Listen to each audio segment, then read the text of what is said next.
And then I ended up in the United States. So I had a very split sort of an existence, because here I was working, studying first and then working as an engineer in the defense industry, sort of the belly of the beast, just like Alex, making weapons, research, and so this I did for 20 years to basically make a living, help the family, help my parents in India and so forth, but all the time I was connected with the peace and solidarity movements in Latin America, etc. And it was a very, very difficult existence, because as a part of the defense industry, I had to have very high-level clearance, and then weekends I would go to demonstrations and stuff. I would always be careful that I'm not in the camera or something or other.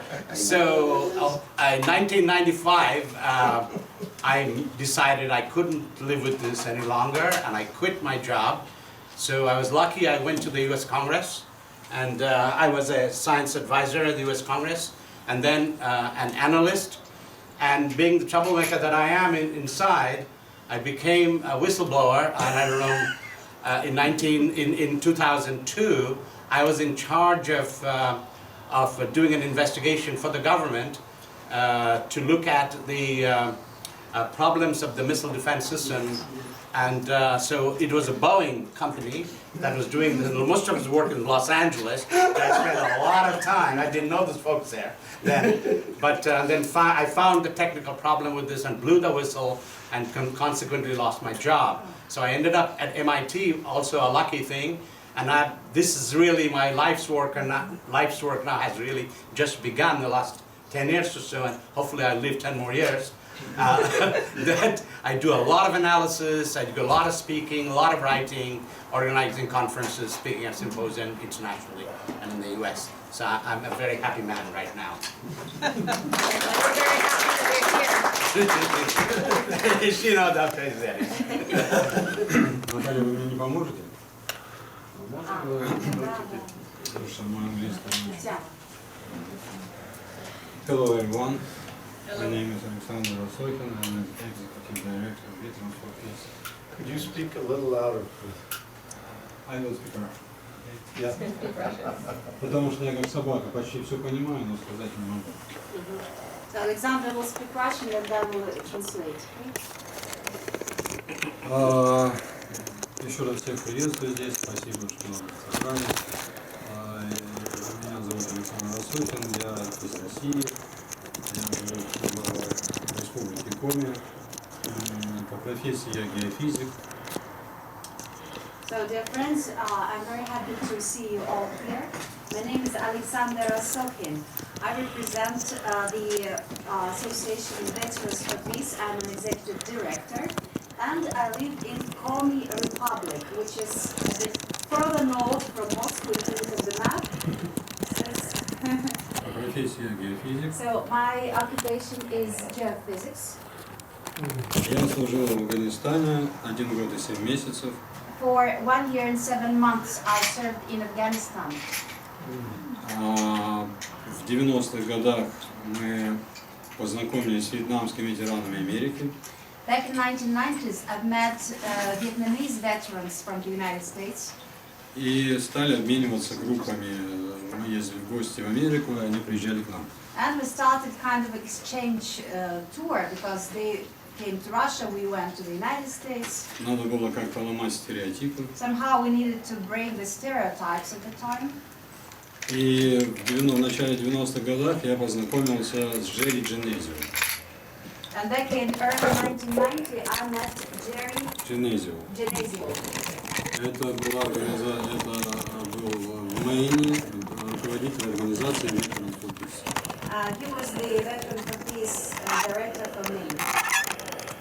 С того момента мы попросили разрешения сделать такую же организацию, потому что подумали, что очень славное название для того, чтобы назвать как-то наш посыл, позыв к тому, чтобы объединиться, найти точку соприкосновения и так далее.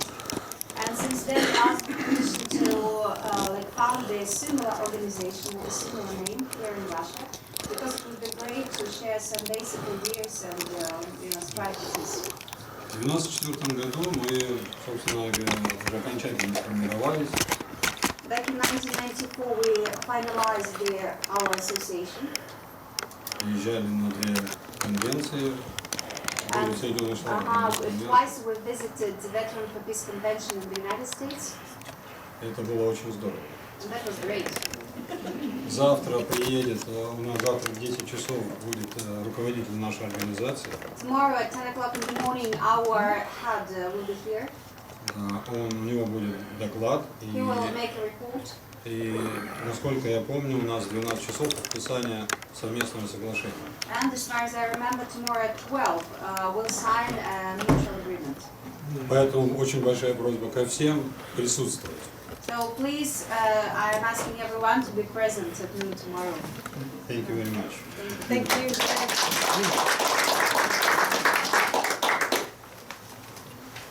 You're on, Dave. My turn. Well, Yeah. well, that's fantastic. I don't know how to compete with it, well, it's not a competition. So it's really great to meet all of you people. So I'm Dave Webb, I'm from England. I don't want to talk about Brexit, so don't mention it. You said you're for or against? I didn't quite hear you. Yeah. Anyway, we're not going into that. So I started life in London when I was a kid, and one of the things I was really, we all start as kids, don't we? When I started, I was developed an interest in science, basically, in astronomy in particular, and you know, you get a different perspective when you study space physics or astronomy. You get to see the Earth as just a sort of little tiny planet in this huge immensity of things, and all the wonders that go on. I wanted to know more about that. I wanted to understand it, and went to university, did a physics degree, and actually ended up, funnily enough, I thought at the time, early days, I don't want anything to do with politics or anything like that. That's not me. That's not what I'm interested in. I want to find out about the world. I want to do science. And so I thought that would be my life's work. It was only really when I got into some of that, I did a PhD in space physics, and then you realise that politics comes into everything. Actually, you know, you can't get grants, you can't do the work you want unless you have to satisfy certain institutions and certain groups. And okay, so I kind of muddled through that. I went to the States for a year and did a postdoc there for a while, and then came back, did another postdoc in Britain, and still never really got involved in anything kind of political. But then I needed a job. My kind of contracts ran out. I didn't have a job. So I actually took a job at the Ministry of Defence in Britain, in London, in Whitehall. And it was to basically look at the Soviet Union Soviet Union at that time, the space programs of the Soviet Union. And I was only there for a couple of months. I hated it. It was terrible, because basically what you were doing was developing a case for the government. You had to go all the time. You had to produce the worst possible case for what the Soviet Union might be doing. What are they doing up there? And then you have to think of the worst possible thing that they were doing. And I thought at the time, if we're doing this and they're doing it as well, we're going to kind of slowly move towards the worst possible case, and that's ridiculous. So at that time, back in the 1980s, it was that there was a big anti-nuclear weapons campaign going. So I left the Ministry of Defence. I got a job in what was a polytechnic in those days, up in Leeds, in the north of England. Moved there and joined the campaign for nuclear disarmament, the campaign to stop nuclear weapons. And I thought at the time, this must be an easy job. It's nuclear weapons are crazy things. How could you argue, for them? There's no argument for them. And so I thought I would just be doing this for a couple of years, and then that would be it. Boy, how long can you be? But you meet fantastic people in the peace movement, and it's because I've been sticking at it for a long time. I've now ended up as chair of the campaign for nuclear disarmament in Britain. I'm also vice president of the International Peace Bureau, and of course here I met the Global Network right at the beginning, I think a few years before a group came from Colorado Springs to tell us. I live near a big spy base, a huge spy base called Menwith Hill, a US spy base, run by the NSA, which many of you may have heard of. And we were protesting about that on our doorstep, and this group from Colorado Springs came over and told us loads of stuff about what was going on there, stuff that we didn't know. And they were from the Global Network, so immediately I got involved there. And here we are now, and on our stalls and our campaigns that we do, we're often told, go back to Russia, you know, what are you doing here? So, and here I am.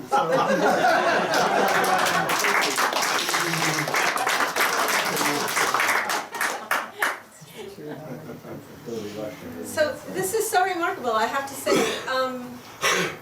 You know, I'm sitting here beside Bill Bliss, who I go to church and experience this beautiful neighborhood church community. And I think that community and Bill has helped me to hold the mystery, right?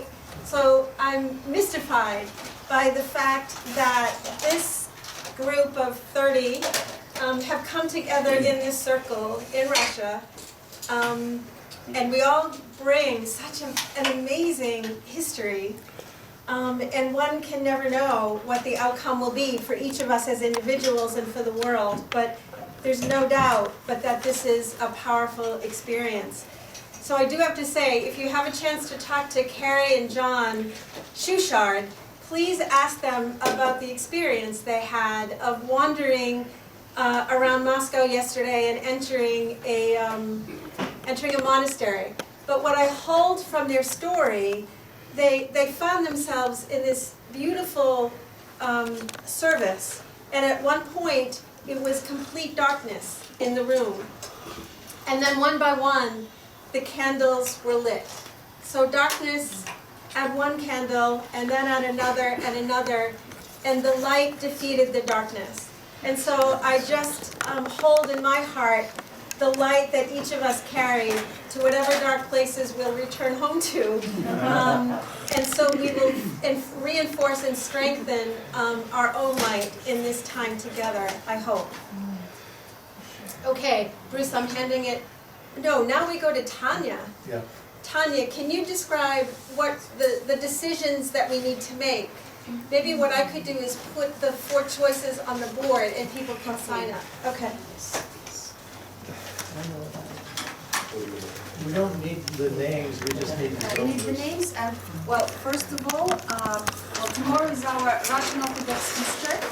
Correct. Yeah, and if you're interested in visiting the service, it will start roughly around 11 p.m. Well, the service itself at midnight.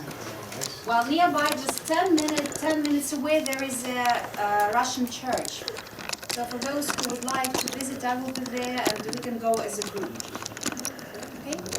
So this is tonight? Tonight, no, tomorrow, from Saturday to Sunday. How many hours? 11 p.m. to when? Well, it will be like till 2 or 3 a.m., but we can stay for like 1 hour to have experience. It's the whole night. Huh? No. Speaking about the first day in the Crimea, in Simferopol, which is the capital. Well, first of all, we all arrive on the 30th, correct? And in the evening, there is an option of visiting the concert with spiritual music. So if you're interested, please tell me ahead of time. It will be from 8 to 9, okay? So it's 30th of April, if there is any interest. Sorry, what kind of music? Spiritual, Russian spiritual music, yes. Okay, in Simferopol at 10 o'clock, 1st of May, we will go to the demonstration. So it's a Labor Day. Of course. Still we celebrate Labor Day. So you'll have this great experience of Russian Orthodox Easter, Labor Soviet holiday, like and then 9th of May, you know, 3 most important days in Russia. And we will go with students, with local people. If you have flags of your NGOs, of your groups, please take it along. And the question is whether you would like to take flags of your countries. This is on Is May it 1? okay? Yes, is it okay? Or, I think well, it's up to you to I think a decide. few people might have brought them, but I'm not sure. Is it okay to take the state flags? Yeah. Okay, okay. Then we'll split later at 2 o'clock. We'll split into many groups, like 4 to 5 people, and this is where I would like you to think of the questions, okay? Just to make it flexible and convenient for us. On the May 2nd, we all go to Artek. So we will drive, we will leave Simferopol, we drive to Artek, which is a very famous international camp connected with Samantha Smith's name. Samantha You remember, yes, yes. Maine girl who wrote a letter to Andropov back in 1980s, who was invited to visit the USSR Artek camp. And John and Carrie, maybe you'll make a little presentation about Samantha Smith chapter Yeah, in Massachusetts. we would love to, yeah, Okay. yes. Um, We have a letter from our Samantha Smith Veterans for Peace chapter directed to Camp Artek. okay. Camp Artek. Yes, Camp Artek. We'll arrive around 5 to 6 p.m. to Yalta, so this day we'll be just driving, visiting Artek. We stay in a very good Bristol hotel right on the Roosevelt Street. So you will see recently they unveiled memorial to President Roosevelt in Yalta, a bust. And May 3rd, May 3rd, in the morning we visit Levadia Palace. This is a famous, you remember, Stalin, Roosevelt, Churchill, 1945.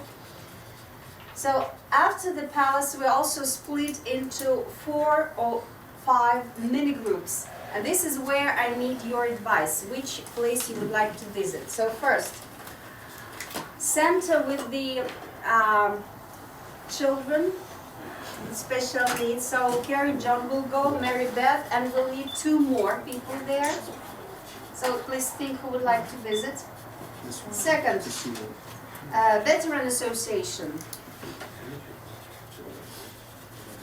There will be mostly World War II and Afghan veterans. Did you say there were children here too? Or Yeah, is it and some just- kids, some school kids, yes. Okay. Number 3, Yalta school children will make a tour for you and teachers as well around Yalta. So if you would like to visit this group, you're welcome. And number 4, we'll visit one of the enterprises on whom sanctions were imposed personally. So you know Crimea is under sanctions, but it's not just the peninsula. There are certain people, certain enterprises. So in order to, you know, investigate how it looks like, how they work under the new policy, under sanctions, personal impact, so sanctions, that probably will be one of the sanatoria. One of the sanatoria where people go to rest. So, 1, 2, 3, 4, and, well, also option, if you don't wish to go there, there will be option to visit botanical gardens, some other museums, also tell us, okay? Because that will depend. Okay, so that's May 3. Now, May 4, so please make decision here. And May 4 we go to Sebastopol.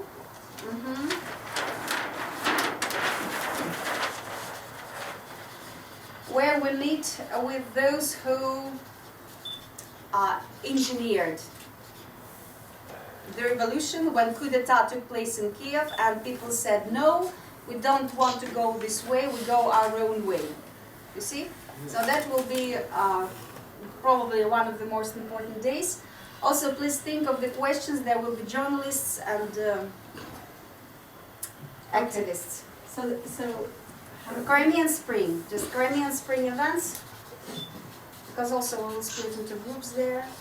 So after visiting Battery 35, we'll go to Balaklava. Balaklava, which is the former secret Soviet base. And when we were waiting that one day Americans might drop a bomb, you know, the USSR had to answer. So this is where submarines were located with nuclear warheads. Well, back to 1990s. Of course, now it's all open. That is May 5th. And May 5th, May 4th. this is May 4th, and May 5th you fly to That's right. St. Petersburg. So here I will also need time, whether you go all in one group, whether you know, like fly to St. Petersburg, and John and Kerry will go probably from Simferopol directly, I mean from Sebastopol directly to Simferopol the day. Okay? So So these are my questions. tell me what these decisions, how and when do you need the information from Well, who wants to soon go with where? that, and maybe tomorrow if you First. can, Let's do it decide now. tomorrow. Let's do it now. Well, Let's do it. now? Yeah, Okay, that would be great. yes. So, children with special needs. We have John, Carrie, Mary Beth.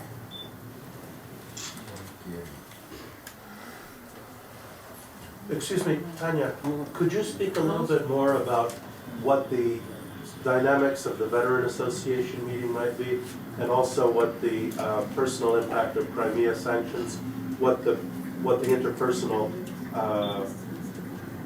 dynamics Okay. might be at that meeting? So, you know that Crimea is under sanctions, yes, since 2014, but it's not just the whole peninsula. There were several enterprises, like sanatorias, you know? What's a sanitarium? Is a hospital? Well, it's not a hospital, it's like a recreation home where people go for like 10, 21 days. I mean, it's not political, it's not military, it's just for people's health. Yeah. And personal sanctions were imposed against them. You understand? So if you would like to have an idea what it is, which obstacles they have, or how do they manage to avoid it, I mean, I guess my question is, in which of those two, if I have to choose between 2 and 4, which would give me the most opportunity to talk to people who might speak some English? well, you will have interpreter. You will have interpreter in all 5 places, because not many, residents speak English. Kids speak English here. Yalta school children, there will be English-speaking students and teachers. Here, I mean, here there will be interpreter. And we should choose just one of these, Yes. only one. Yeah, because we have 20 people and like 5. Well, you can actually. No, just choose one.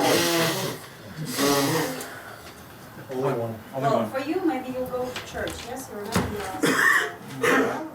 I wouldn't go to the school children's tour myself. school, Yalta school children. Yeah. Okay, free. Just me, I don't Okay, speak for myself. okay. so. Okay. Let's go through them one at a time and just get them.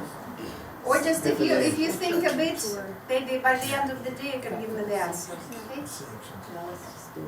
Let's do it. Let's do it now, so you have. Okay. So we had 3 people raised for this. Number 2, the Veterans Association. Who knows now that this is what they would want to do? The Veterans Association. 1, Bruce, 2, Bill. Yeah.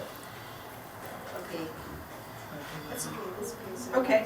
3, 2, and then the Yalta school children. How many people will go visit the Yalta school children? 1, 2, Okay. and then the personal impact of Crimea sanctions. 1, 2, 3, 4. Wait, probably you just said you were going here. You can only go to one, you have to pick one. So is this what you want to do?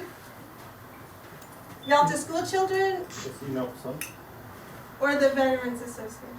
School children. Okay, I put it there, yeah. Okay.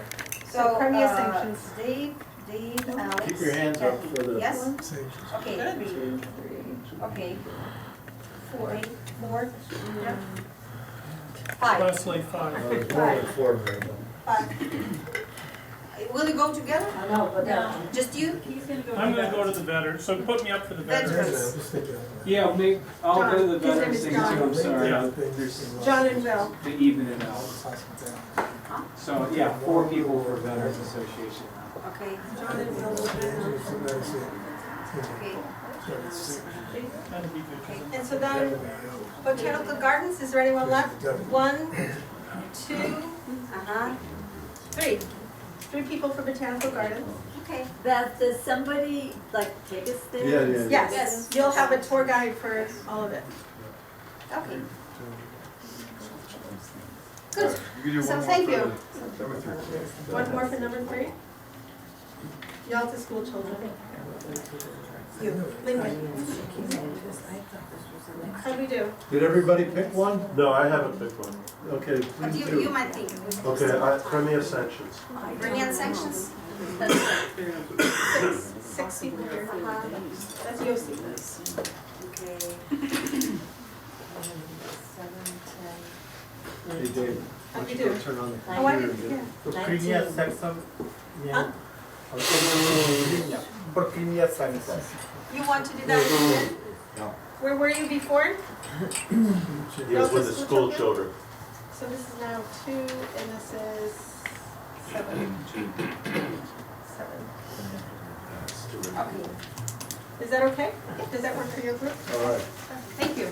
Thank you all so much. Take a 10-minute break. We're going to start in 10 minutes with Dave's presentation. Please don't be late, but a 10-minute break. And we're going to rearrange the room right now. If you haven't yet made a name tag, еще раз можно откуда как? Это не Союз офицеров, а Союз Советских. А как с вами связаться? Может быть, вы сбросили бы нам видео, что снимете? Я на вас выйду потом, если это возможно. Что я, к сожалению, вот сегодня только на телефоне что-то снимал. Ага. Вы Валерий Алексеевич, да? Ага. Очень приятно. мне хотелось бы, что вообще происходит. Мне кажется, это будет международная конференция по безопасности. Ну что-то типа. Завтра будут доклады, послезавтра. Завтра меня не будет, завтра я буду в другом месте. А вы вместе, да? Вот, Нет, у нас другая организация.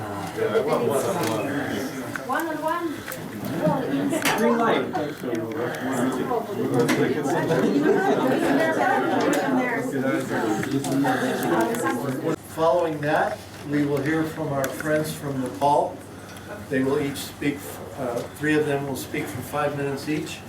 And then hopefully there'll be enough time that we can have any questions or answers. But we're going to hold the questions until after the people from Nepal speak as well. Okay? So Dave, you're on. Okay, thank you very much. I hope you can hear me okay. I'm going to try and raise the level of my voice. I've also included in this presentation, it's going to be rather long, got a lot of slides, but I'll go through them quickly, and we will put it on the Global Network website at some stage, so you can always get it from there. I wanted to include here not only about the installations, but also about the military exercises that the US and NATO hold too regularly in Europe and in Scandinavia, because these are all adding to the aggressive stance that the West is taking against Russia and China, Russia in particular in this case. So I wanted to look. In the UK, we hardly ever talk about NATO. I don't know, maybe it's probably different in Russia, but in the States, I don't know whether you discuss NATO an awful lot or not, but it doesn't happen so much in Europe. It's kind of there, but nobody really challenges it too much. The challenge is building, but not so much. So I wanted to say a little bit about the way NATO has expanded. The US and NATO military exercises in Europe and Scandinavia. Then there's also a case now, a problem now with the militarization of the European Union. The European Union was set up basically as an establishment to bring states together, but now it's becoming militarized. And I want to make sure that you realize that, you know that. And then the role of space technology in all this, and this whole global data gathering system, and the challenges that that offers as well. So if we start with NATO, it's not just the core NATO members who are involved in NATO, the core members of the 12 founding members, including the UK, the US, and members of, well, they're France, Italy, Portugal, Belgium, Netherlands, Luxembourg, Norway, and Denmark and Iceland were the original, and Canada. Did I mention Canada? Were among the founding members of NATO in 1949. But also, in particular, I want to highlight, unfortunately Agneta Norberg can't be with us, but she'd be saying a lot more about the role of the Nordic countries in all of this, and I'll try and bring some of that in. Sweden and Finland in particular, with their long traditions of neutrality and preference for diplomacy, had for a long time distanced themselves from the main military centres of Europe. But now, in 1994, both of those countries joined NATO's so-called Partnership for Peace and have taken part in numerous NATO exercises and other deployments near Russia ever since, even though Russia too is a member of this partnership. There are also other NATO partnerships which expands its influence out even further.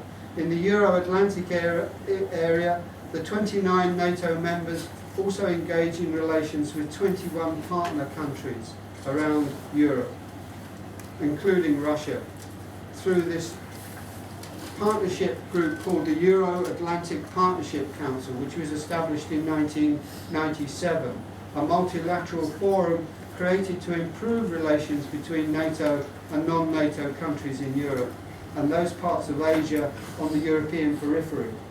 Among those partners are 12 former Soviet republics and 3 Yugoslav nations, former Yugoslav nations. NATO is also developing relations with 7 countries in the southern Mediterranean rim through the Mediterranean Dialogue, which was initiated in 1994, and involving 7 non-NATO countries in the Mediterranean region. And there's also an Istanbul cooperation initiative launched in 2004, which involves 4 countries from the Gulf region, Bahrain, Qatar, Kuwait, and the United Arab Emirates, with 2 others, Saudi Arabia and Oman, also showing some interest. NATO also cooperates with a range of countries that are not part of the regional partnership frameworks. These are referred to as partners across the globe, and they include now Afghanistan, Australia, Colombia, Iraq, Japan, and the Republic of Korea, Mongolia, New Zealand, and Pakistan. At a joint White House news conference in March, President Trump said he had told visiting far-right Brazilian President Bolsonaro that he would possibly support a campaign to make Brazil a NATO ally. So the participation, influence and reach of NATO is global. It is undoubtedly sees itself as a global force, and in 2008 even signed a joint declaration on cooperation with the United Nations. So the forces, facilities and resources of NATO have increased considerably and continue to do so. Here, this is a list of the military exercises, NATO exercises and deployments near Russia in the years 2014-2015. So just in that 1 year, a number of NATO exercises and deployment. This isn't all of them, this is just a few. So look, number 9 starts in like April and ends in November. So this is like a constant series of bombing exercises. Some of them are all, they're not all bombing, but they're about moving troops, they're about making sure that all the troops can contact each other. Interoperability, they call it. Got it. So there are over 3 million military personnel in NATO countries in 2018. The US contribution being the largest with over 1,300,000. And the number of US military exercises and events in Europe has been increasing over the last few years. In terms of military spending, in 2017, according to CIPRI, 7 of the highest spenders are members of NATO. The US ranked first, France ranked 6th, and the UK ranked 7th, Germany 9th, Italy 12th, Canada 14th, and Turkey 15th. Can I ask a quick question because I'm confused? Yeah. In your first slide, you talked about expanding NATO, and you said that Russia, in that first bullet up there, was part of a group. Not part of NATO. Part of this Partnerships for Peace. So there's a new group. It's kind of new, yeah, and it's supposed to be in order to increase dialogue and so on. And Russia has been trying to get be a full member of NATO for a number of years, but they've always been blocked. Well, yeah, because that's kind of why NATO was formed. Well, Folks, let's hold the questions, otherwise he'll never get through it. yeah. And at the end of it, we'll have time for questions. We can discuss, yeah. So, okay, so at the 2016 NATO summit in Warsaw, it was decided to enhance NATO's military presence in Eastern Europe, and since then, 4 multinational groups, battle groups, have been formed. These are US military events in Europe recently, some of them anyway, and you can see a lot of them are in the Baltic states, take place there, a lot in Poland, and so on. With a total of approximately, this is the EU battle groups, now NATO battle groups, sorry, I'm talking about now, those are the ones that are being established in Poland, Estonia, Latvia and Lithuania. With a total of approximately 15,000 troops and 3,500 military vehicles that have been deployed to these Baltic nations and Poland. And this is known as NATO Enhanced Forward Presence, and they are based in those countries that I mentioned, with various countries of NATO being the leaders of those particular battle groups. By 2016, Finland and Sweden had entered into another agreement, a host country agreement with NATO. This agreement enables NATO to store military equipment and transport military forces through Finland and Sweden in times of crisis. This may even include nuclear weapons. Also by 2016, Finland and Sweden had agreed to become part of NATO's Stratcom Centre of Excellence. These so-called Centres of Excellence, Strategic Command Centres of Excellence, are spread over Europe. And here you can see the major centres for those. These are all centres which basically concentrate on one particular aspect of warfighting. And there's one in Riga in Latvia now. Riga is just one of the many Stratcom centres of excellence established throughout Europe. A Finnish expert on strategic communication working on proactive preparedness and comprehensive security was seconded there, and in April 2017 Finland established its own centre of excellence in Helsinki for countering so-called hybrid threats. This, a lot of what we're going to be discussing, or what is being discussed, is to do with cyber warfare. And there's also this is the United States Cyber Command in strategic, in Stratcom. The US Strategic Command is situated, Stratcom is situated in Offutt Air Force Base in Nebraska. It's, among other things, the Pentagon's Center for Information Warfare, and cyber warfare techniques are being developed not only to attack technical installations, but also to plant false information to be used as propaganda by governments, the media, and corporate interests. And NATO and Russia have accused each other of spreading false news to win over public opinion. Sweden is directly involved in at least one major US cyber war project, which is involved in hacking targeted computer systems and with the subsequent data interception, diversion and tampering. This is increasing what used to be called Five Eyes, which was the original intelligence collaboration between the US, Canada, the United Kingdom, Australia, New Zealand. Just post-war, around the end of the Second World War, those intelligence services joined together. Now, as you can see, it's expanded out into a lot more than just 5. So all of the countries are being involved in basically in spying and exchanging information, intelligence information. Sweden in particular has become a major part of this collaboration, and they work together with the US and Britain in what's called comments or communications intelligence. It has a third-party agreement with the original Five Eyes group. There's also another role that Scandinavia has, and not only Scandinavia but others as we'll see later, and that is intercepting messages that go through fibre optic cables. A lot of messages now, a lot of emails, a lot of electronic sources are now being sent through fibre optic cables. And there used to be satellites. Now it's more being replaced by fibre optics. In December 2013, the Norwegian newspaper Dagbladet reported that Norway was providing the NSA with tens of millions of communications every month, focusing on Russian politicians, military and energy targets in particular. Last year, the Finnish government also began discussing its own surveillance legislation aimed at part in gaining access to its new undersea cable system called Sea Line, which will route internet traffic directly to Germany. Russian communications may also bypass Sweden through this route. So the NSA, although once they looked at Sweden for collaboration in this, they could tap into the fibre optic cable there.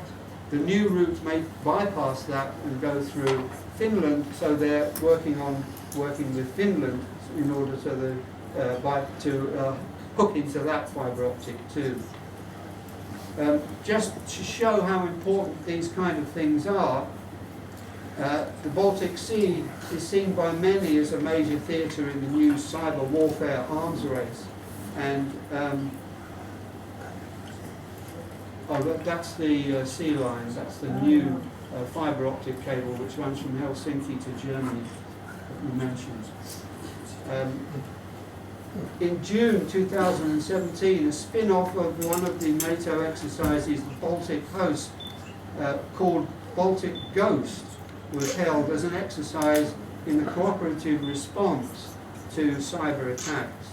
NATO's biggest cyber warfare exercise was an electronic defensive drill named Cyber Coalition 2018, which took place in Estonia, about 30 miles from Russia's border. The United States, Britain, Estonia and other allies have since offered their cyber capabilities to be part of all this as well. Just to show the key NATO and allied exercises in 2018, this is a list. It's not every single exercise is there, but these are the major ones. These are what we call the K ones. You can get this from the NATO website. So you can see here there's been a large number of military exercises held every year in Europe. The key NATO and allied exercises in 2018 included Unified Vision 18, which was a joint intelligence, surveillance and reconnaissance exercise, Baltops, a maritime exercise led by the US with 20 allies, with 4,700 personnel, 44 ships and 60 air assets, Sabre Strike and so on. And of course there was also the so-called Trident Juncture exercise in 2018, one of the biggest exercises since the Cold War, where 50,000 participants from 31 NATO and partner countries operated. I won't go too much into all this. You can again look up these things on the web. Operation Atlantic Resolve was held in, there has been one ever since 2014, and it's basically an operation where military personnel, but also equipment is shipped from the States into Europe, travels through Europe, up through Poland, and then into the Baltic states in this way here. So this happens, in fact it's happened early this year in 2019, and vehicles, an armoured brigade combat team in support of the latest Atlantic Resolve exercise arrived in January from Fort Riley in Kansas. And vehicles and equipment arrived by sea in Antwerp in Belgium, then moved by rail, barge, commercial line haul and military convoy to designated locations in Poland. By mid-February, these units were distributed across the region in Bulgaria, Hungary, Romania and Poland. Another major exercise is called Anaconda, and this is the biggest ever joint military exercise last year, Anaconda 2018, held in Poland again in the summer, and the most ambitious since the end of the Cold War. This is a list of key NATO and Allied exercises for this year, and as you can see, the list is long, and that's again only the key ones, not all of them are included. And these will include another joint warrior exercise, which is a UK-led exercise. It's basically ship-based. It works off the coast of Scotland. And in fact, the interesting thing about this one was that in 2016, the Joint Warrior exercise also included the first ever unmanned warrior component. This is basically about drones, the use of drones, and sea-based drones as well as air-based drones. Sea-based drones. Sea-based drones, yeah, ships that are controlled by robots, or remotely controlled. This was described by the Royal Navy as robot wars and includes the use of aerial and underwater drones. And there's more. There have been important recent developments regarding the militarisation of the European Union, which has established 18 of its own battle groups as part of the EU's developing common security and defence policy. In 2017, EU foreign and defence ministers agreed to establish a European command centre in Brussels, and an agreement on permanent structured cooperation in defence called PESCO was reached in 2017, June 2017, at the EU summit in Brussels. Contributions come from a coalition of member states. Each of the 18 battle groups consists of a battalion-sized force, 1,500 troops reinforced with combat support elements. I think this is partly as a response because a lot of the European Union is not trustworthy too much of NATO. It doesn't quite know where NATO is going. It sees NATO as being under complete control of the US, and it wants to make its own military presence. This is not a good sign. It's not a good sign. This decision came the day after the European Commission launched the European Defence Fund, which comprises of 5.5 billion euros per year to coordinate, supplement and amplify national investments in defence research. This was the first time that the EU had got really directly involved with military. I think you should know this. You may not have heard this news in the US or Russia even, but it's something that is really developing very strongly. And there are a lot of people now starting to wake up to this and starting to protest. A lot of academics won't take some of the money, but still, you know, it's happening. So these are the new arm badges for the EU battalions. And these battle groups are often described as a new standing army for Europe. The groups are intended to be deployed on the ground within 5 to 10 days of approval from the European Council.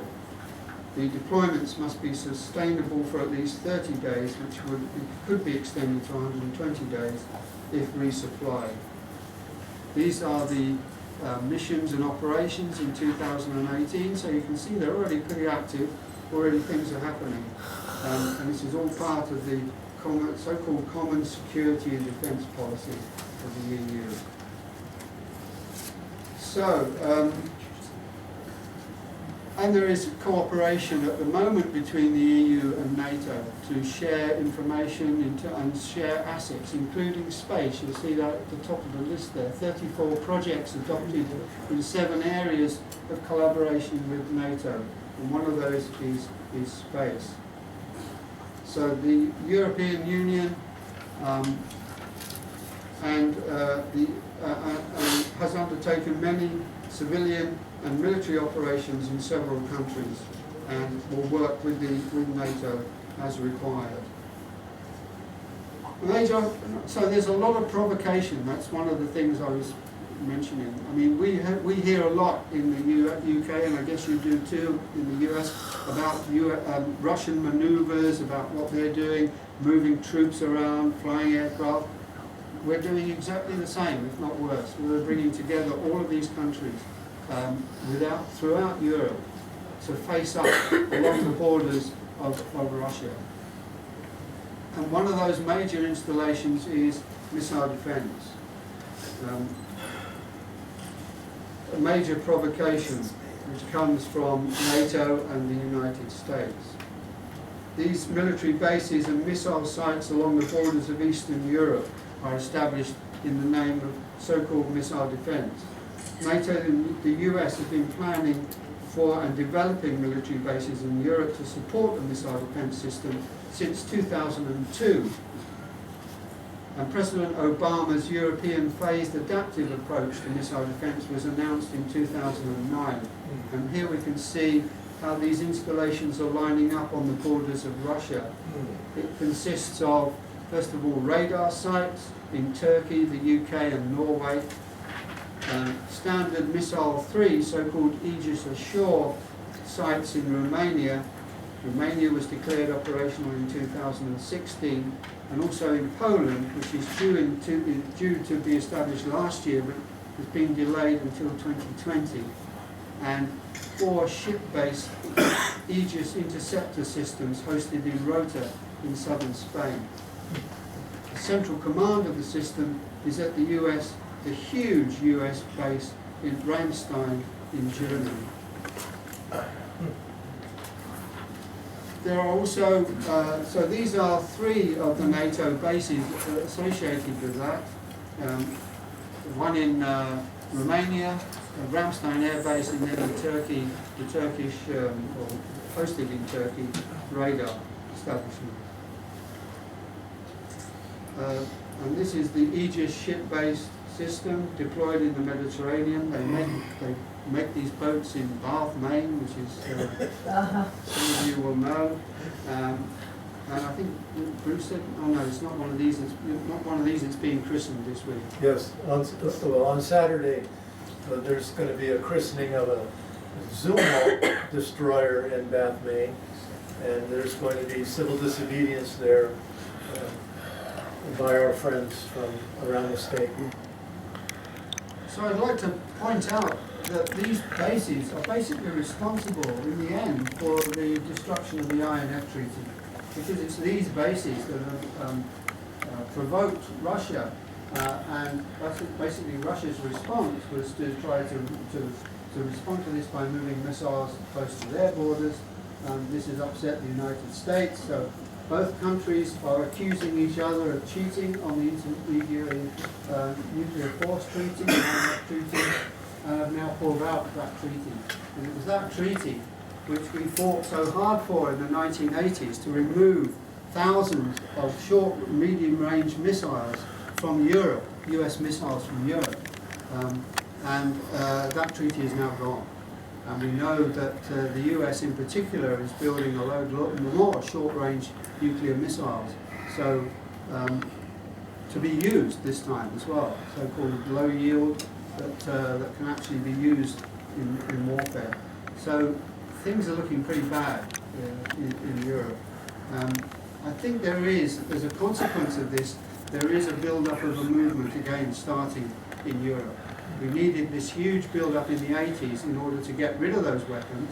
They were the ones, it was the people protesting about these things in Germany and elsewhere, and cruise missiles in Britain, that actually got Gorbachev and Reagan together to talk about getting rid of them. And now we will have to do the same, or perhaps even better than that, somehow or other. But this has got to be stopped. The other system which you'll know about is THAAD, the US High Altitude Area Defense System, and this is another short range, medium range system which is being introduced actually in the Pacific region mostly, in Japan, in Korea, and elsewhere. Guam, Taiwan are also future possibilities. Guam's already there. So you can see that that lines up quite closely with the borders of China and also some of the borders of Russia too. Again, it's seen by Russia and China, of course, as an aggressive movement, whereas the US still claims it's a defensive system, defending against who they don't say, or they said originally it was against North Korea, but it's unclear as to North Korea has never threatened these countries as far as I know. What is that little symbol? What is the little fire symbol? Which, well, in Libya, what is that? oh, the fire symbol, that means there's been a war there, basically. Oh, okay. A violent conflict. So it's clear that these existing installations and those planned for Japan and Taiwan are aimed at China, who has continuously objected to the implementation of these systems and recently even demanded a halt to the deployment in South Korea. And these missile defense systems require space components. You can see the bases, they're there for us to, we can see them, we can see where they are. But there's also a large number of satellites which are involved in using or involved in implementing missile defense. They detect, they track, and they target incoming missiles, as well as being used for general for spying. So there is a space component.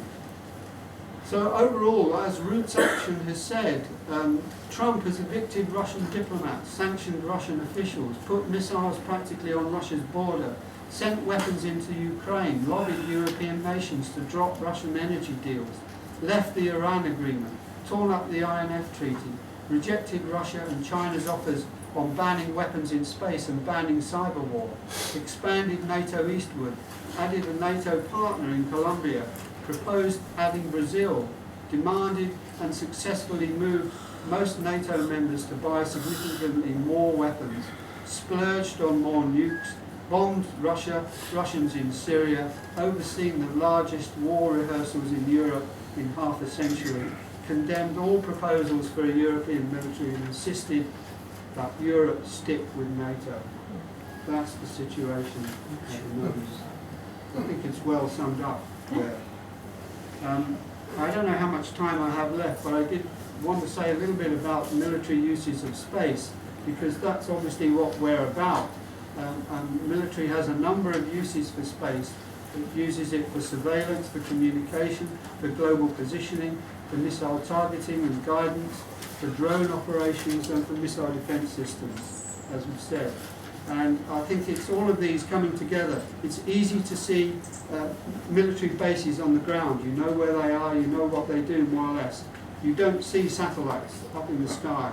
You see their ground-based systems that are associated with those, but they look a bit innocuous. There's no tanks, there's no guns, there's no army personnel. They're just these golf ball things which they use for communication. And all of this is to kind of go through what the US calls space, the US military, space superiority.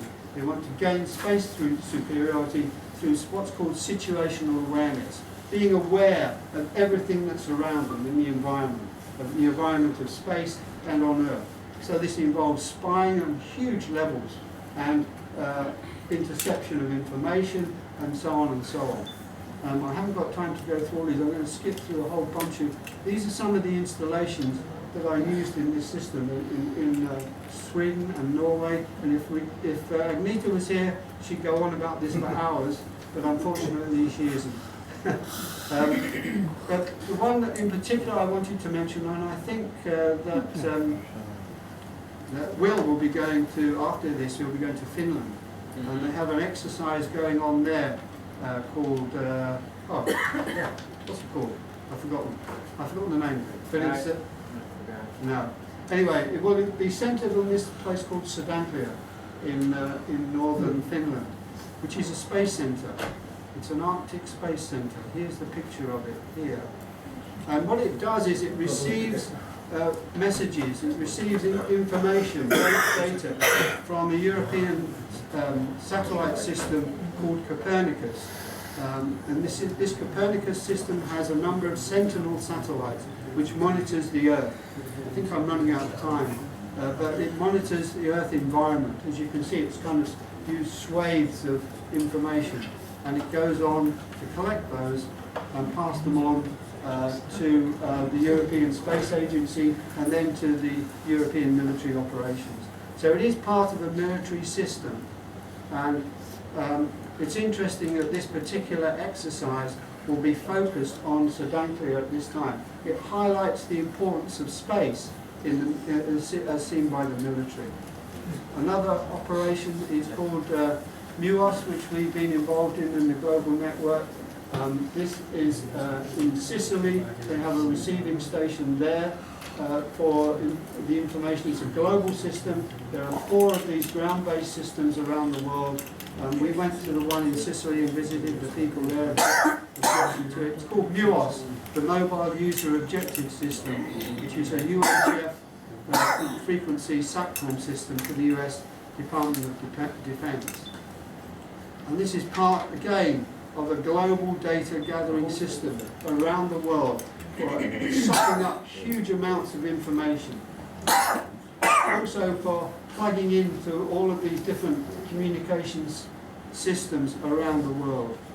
Has its own ways of plugging into those systems by hacking, by gathering it from the fibre optic cables, but also through their own geostationary satellite system which passes on from one to the other.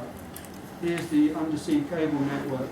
And wherever those cables come to ground, in fact even when they're underwater, submarines can actually lay on top of these cables and intercept them there as well. So there's no end to the kind of work that can be done here with the right kind of, or the wrong kind of engineers, I should say. They're also, of course, assisting with the drone operations, and Europe has been very much involved in that. I think I should stop, but I did want to mention this thing called Gilgamesh, which is an NSA geolocation platform called Gilgamesh. It can turn a virtual base tower transceiver attached to the bottom of a drone into a fake mobile phone receiver. And this forces a target's mobile phone to connect without their knowledge and allows the mobile's precise location to be delivered. So, Say that again. okay, it's these systems can be attached to the bottom of a drone, and they will then simulate a base tower transceiver. It looks like it's right. Looks like it's one of those places where your mobile phone connects to. It will then get people to connect their phones to it, and it can get information from them without their knowledge and pass that on to the NSA or whoever wants it. And this information, as you can see, there's a network. It goes from to Ramstein, Germany, and then there's a direct fibre optic cable connection to Krisch Air Force Base where the drones are flown from. So, huge connection with space operations there. The UK also has operations in Britain. We went there last year to Croughton, which is the top right-hand side, which is a huge intelligence base which is being expanded. It costs hundreds of billions to gather and help sort all this information out. Menwith Hill is the second one down. That's near where I live. That's the NSA spy base I mentioned earlier. And then there's also one in Cornwall called Bude, a place called Bude, GCHQ, who work with NSA, and so on and so on. So it goes on. These are the Croughton connections where we were last year. We were told about all of this kind of stuff that's going on. There's direct fibre optic link with Camp Lemonnoir in Djibouti and the drone activity that goes on there. And if I can also mention this thing called Argus. Dave, you're pretty much out of time. Okay, I won't mention it. There is a resistance though. Some people you may have seen this Project Maven on artificial intelligence for the military. People working in Google have actually resigned over it, and they've cancelled the program, or at least I think they've cancelled the program. It's never quite clear. And then there was the first space protest here. The citizen-led exploration group, the Autonomous Space Agency Network. They launched a weather balloon in 2017 with a tweet which was directed at Trump. I did want to finish on this. The message says, "Look at that, you son of a bitch." And that's an interesting message. It's in reference to the Apollo 14 astronaut Edgar Mitchell, who I think spoke at a global network meeting back in Florida sometime. He spoke at a protest at Cape Canaveral, one. yeah. Yeah. Anyway, he was the sixth man to walk on the moon. He once said that when you view the Earth from space, you develop a global consciousness, an intense dissatisfaction with the state of the world, and a compulsion to do something about it. From out there on the moon, international politics looks so petty, he said. You want to grab a politician by the scruff of the neck, drag him 250,000 miles out and say, "Look at that, you son of a bitch." That's the message.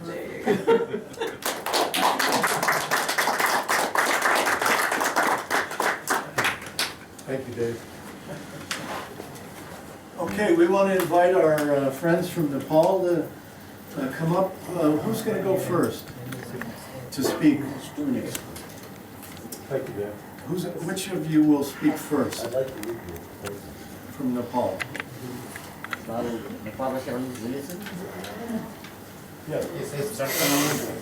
Yes. Please welcome Sridhar to speak.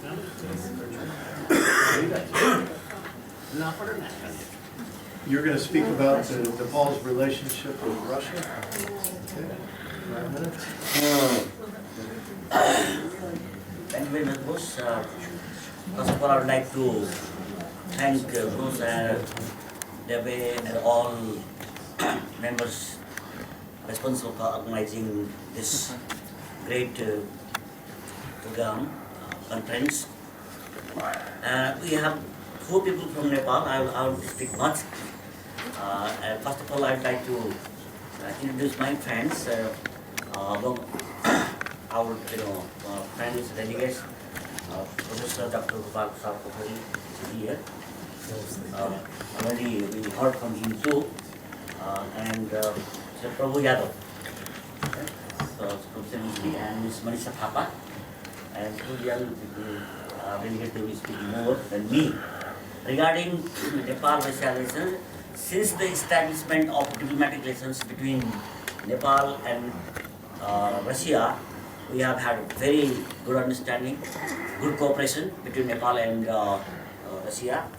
During Soviet Union time also there was very good relationship, and those days were the heydays for Nepal-Russia relationship, because during Soviet Union era, many Nepali people came to Russia for higher studies, and Russia provided, Soviet Union, former Soviet Union provided scholarship to Nepali students. And today in Nepal, many people are holding high position, and they were educated in former Soviet Union. After the disintegration of Soviet Union too, our relationship is very good, and Nepal was one of the first countries to recognize Russian Federation, and we have a very big embassy in Nepal. I think Russian embassy is the second largest embassy in Nepal, and these days too, Russia is providing cooperation to Nepal, especially in the health sector, education sector, and also in industry sector. 2-3 industries are very famous in Nepal, and they were funded by Russia. One is Beirganj sugar factory, like there is another Janakpur cigarette factory, and also some colleges were built by Russia. This is how Russia is helping us, providing us, and we are very much grateful to Russia for its cooperation in the past also and now also. And we consider we consider Russia our close friend. And that's one of the reasons why we came here. Also because Russia is very close to us. It has been very generous to Nepal's progress and development. And we hope in future too Russia's and Nepal's relations will grow further. And we have good feeling.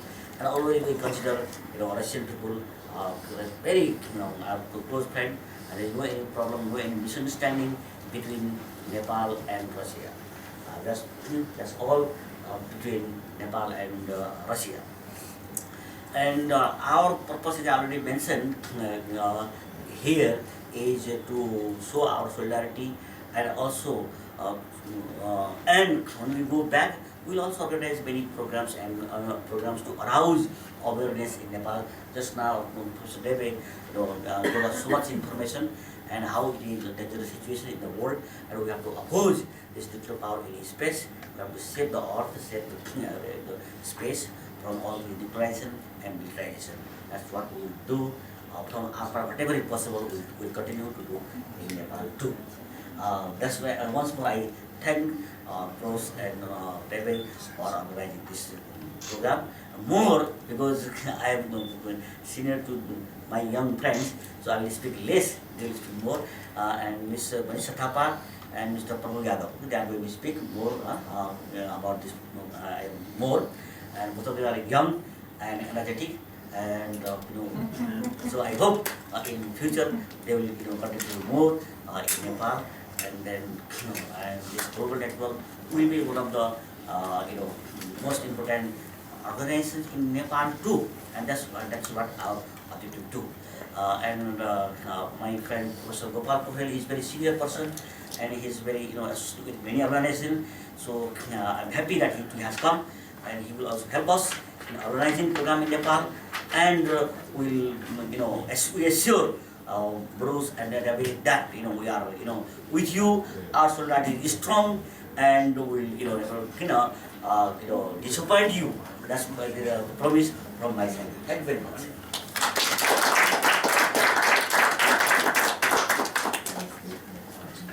Nisha? Robbie?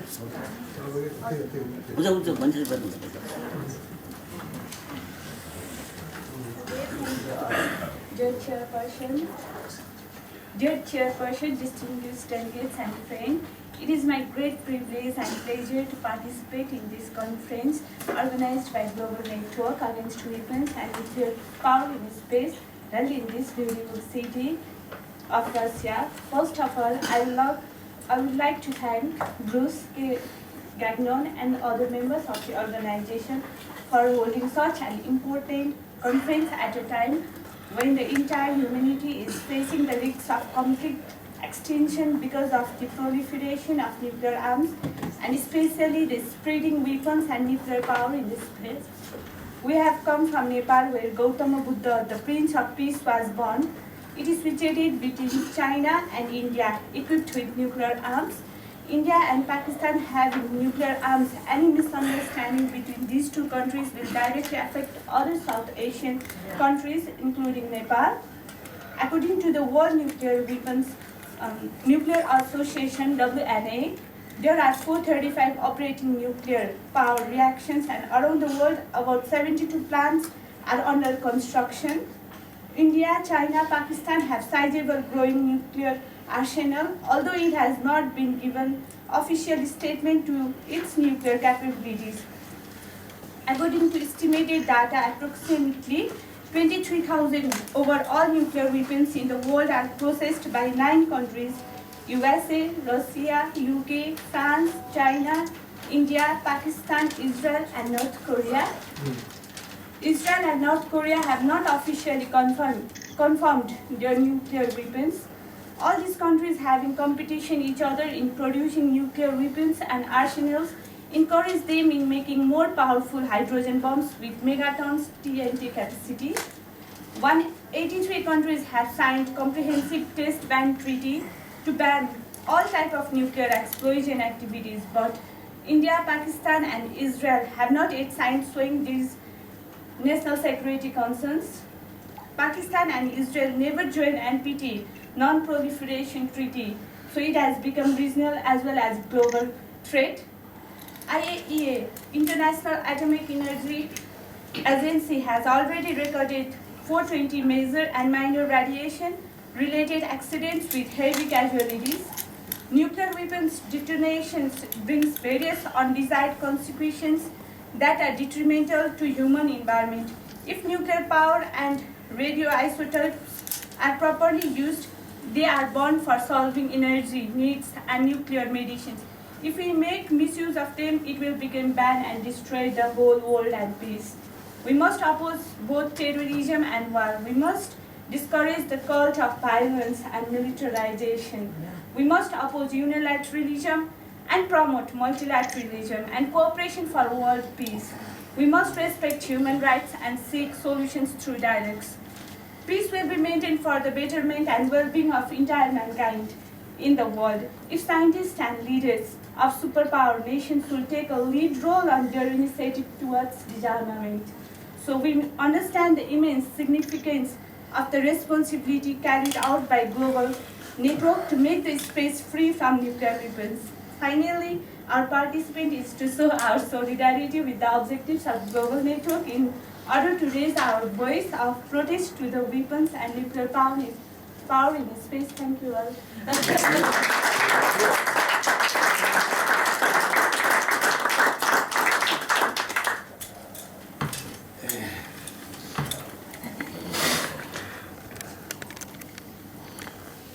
Good morning, everybody. Good morning. Distinguished convener of Global Network, Board Director, Dave, respected coordinator and co-founder of Global Network, Bruce K. Gagnon, dear friend Wim Griffin, Board Director, and distinguished participants from different parts of the world, media representatives, ladies and gentlemen. I have come to convey the best wishes of friendship to all in this annual meeting 2019, being held here and in two cities, other cities, Crimea and St. Petersburg. Through cooperation of the Global Network, my participations through Global Network has strengthened our friendly relations, echoing through great teachings of Lord Buddha, who was born in my country, Nepal. Let me share with you a few words about the enduring bonds of operations and support between both Nepal and Russia. The Global Network Annual Meeting 2019, being held in all three cities, Moscow, Crimea and St. Petersburg, has provided me the opportunity to highlight Nepal and Russia relations, a Nepalese perspective. Nepal-Russia relations have remained cordial, cooperative, friendly and problem-free ever since the establishment of diplomatic relations more than 6 decades ago. Nepal, in fact, takes pride in maintaining cordial and friendly relations with Russia, which has remained a major influential power in international relations, addressing a program organized by different Russia friendship associations in Nepal, such as Russia Center for Science and Technology, Culture, Nepal-Russia Friendships and Culture Association, Nepal-Russia Chamber of Commerce and Industry, and Mitra Kunj, Russian Compatriots program organized to mark the anniversary of establishment of diplomatic relation between Russia and Nepal. Chief guest, the then Deputy Prime Minister and Foreign Minister, and presently a Speaker of Nepalese Parliament, Honorable Krishna Bahadur Mahara, said that, quote, Nepal-Russia relations always remain cordial and Russia is Nepal's trusted friend. He further continued, Nepal always attaches great importance to relation with Russia. It has been playing a very important role to maintain world peace and humanity. As a permanent member of UN Security Council, Russia no doubt plays a decisive role in maintaining international peace and security. As we all know, Russia is one of the few nuclear powers of the world, while its nuclear arsenal is huge and vast. It is not opposed to nuclear disarmament on Earth and even in space. Russia has assisted Nepal in human resources development, HRD, by providing opportunities, including scholarship to Nepalese students to study various sources, including technical subjects like medicine and engineering in reputed Russian universities and other advanced technical institutes. Nepal is proud to have more than 5,000 graduate students of Russian universities. These graduate students have occupied important positions in government as well as in private sectors. Needless to point out, Russia has made tremendous progress in the field of science and technology, including exploration of outer space. It is our belief that Russia is opposed to militarization and nuclearization of other space, and Russia has shown its readiness to reduce, if not completely eliminate, its nuclear stockpiles. Speaking on the 10th meeting of the 4th Committee of 65th UN General Assembly, the representative of Russia Federation said that, quote, the world faced with the risk of turning outer space into an arena for the arms race, which would negatively impact the overall spirit of cooperation and trust amongst countries. It is a matter of satisfaction that Russia welcomes any initiative that would ensure sustainable peace so that people in both developed and developing countries could work to create a stable, prosperous, and peaceful society.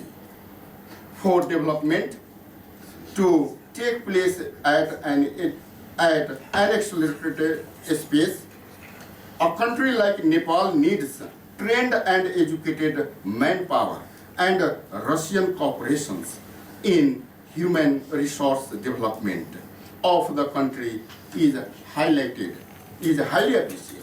Finally, we are confident that the present meeting being held in Moscow, Crimea, and St. Petersburg will strengthen global efforts to create a new global order based on peace, justice, equity, and harmony to honor the aspiration of human against all kinds of arms and armament. The whole world knows that nations are spending millions of money in amassing arms and nuclear weapons on Earth and even in space. Such a situation is bound to lead humanity to the brink of catastrophic war, oppose all mongering activities that could ultimately invite the very extinction of humanity. Thank you. Thank you.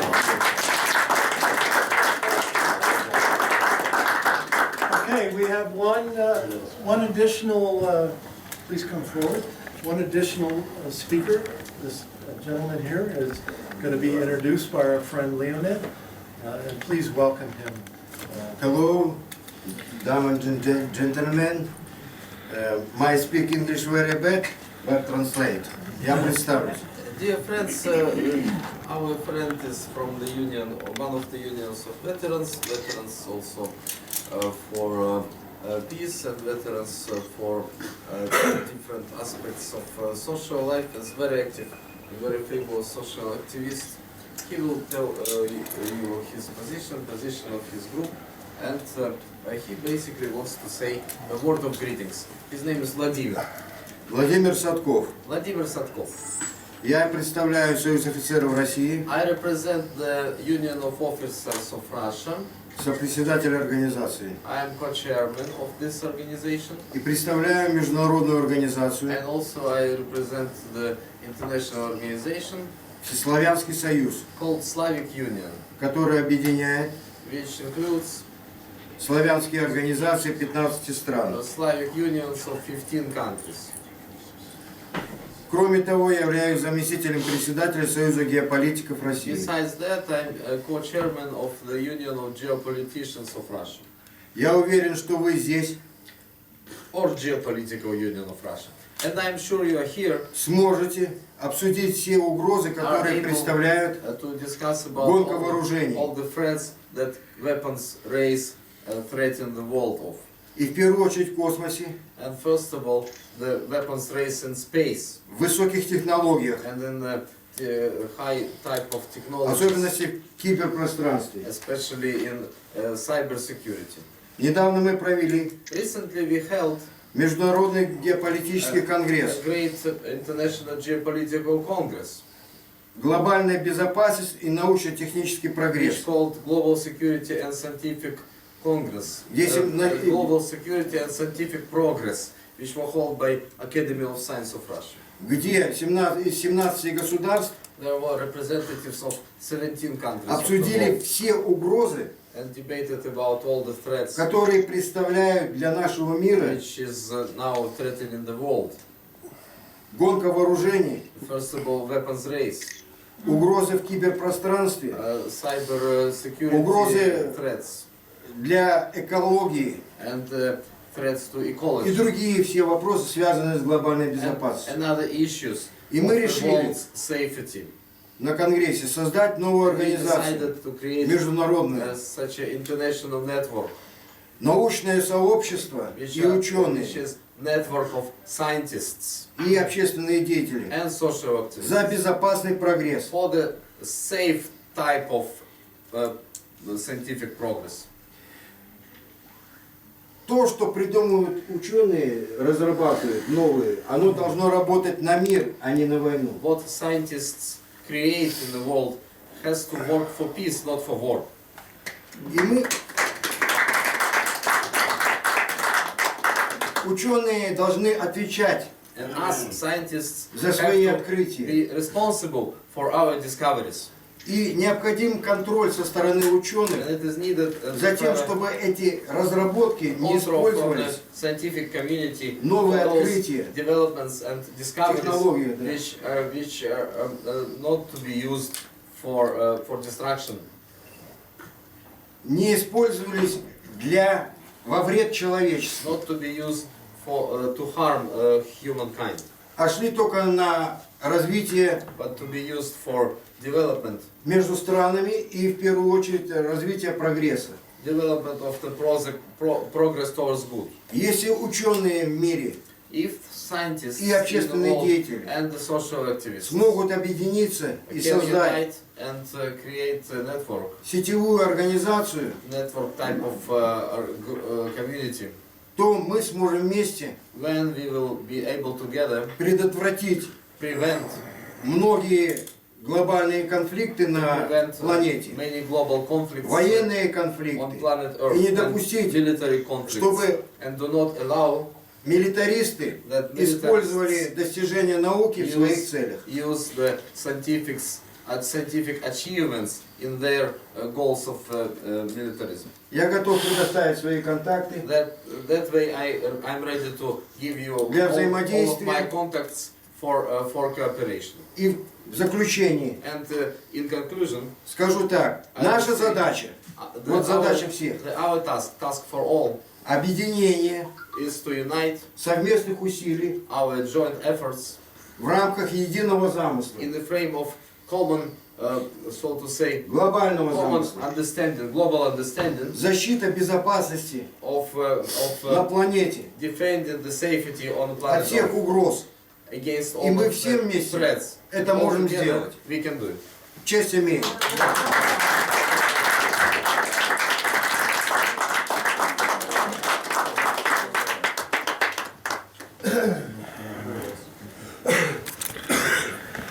Okay, we can take a couple minutes, if anybody has any questions of anyone. Otherwise, we'll move on to lunch. Anyone have a question? Okay, let me ask this. Did anybody have lunch in the place where we had breakfast? Did I hear that they're also open for lunch? Does anybody know anything about that? Yeah. No one knows There's a anything? buffet there, 12 to 7. There is? 12 to 5. Right. So there's lunch is available at, you have to pay for it Yeah. at the place where we had 700 breakfast. rupees. And lunch is also available at the bar on the second floor. So you have those two choices for lunch, or you of course can go out somewhere else. Yeah, notice the bar was already open, by the way.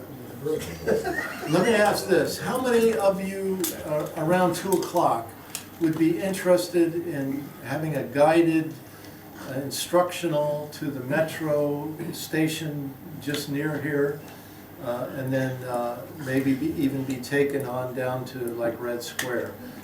Raise your hand if you would be interested in going on that. Okay. Well, I'm just concerned about people finishing lunch, maybe freshening up a little bit. So I think 2 o'clock might be the best. Sorry. First you said 1. I know. And you said 1:30, now it's 2 o'clock. Well, it's because things are a little bit later, and I think people are going to need time. Let's try 1:45. Oh, now we're never negotiating. Okay. 1:45, we're going to meet in the lobby, those who want to go on the guided tour to the metro stop, right? Okay, and then in the morning, we're going to meet back here at 9 a.m. on the dot. And we're going to hear, first of all, from John Schuchart and Bill Warwick. They're going to make talks. And then after that, other people will speak as well, beginning at 9 a.m. tomorrow morning. So be here at 8:45. Be here at 8:45. Please keep your name badges, keep your schedule, your yellow schedule. And again, 1:45 in the lobby for the trip to the metro. All right. Thank you. Mr. Very good.